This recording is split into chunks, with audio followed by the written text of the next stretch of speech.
Coordinates? Hindi po yan flood control projects. Marcoleta naman dagat po yang West Philippine Sea.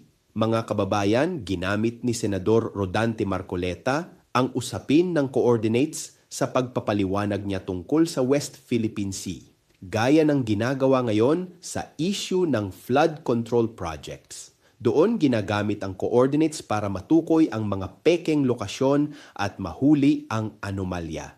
Pero ayon kay Attorney J. Batong Bakal, pinuno ng UP Institute for Maritime Affairs and Law of the Sea, nagmamarunong lang si Marcoleta sa puntong ito.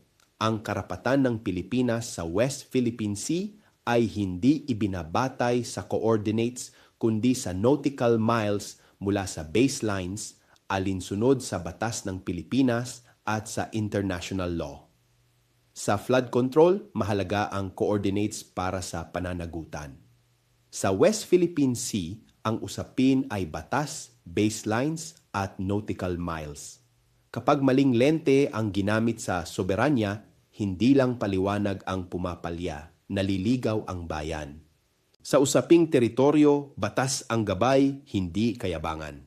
Ako si Bishop Tonyo, obispong migrante sa Europa at ito ang Damdaming Makabayan. Hanggang sa muli.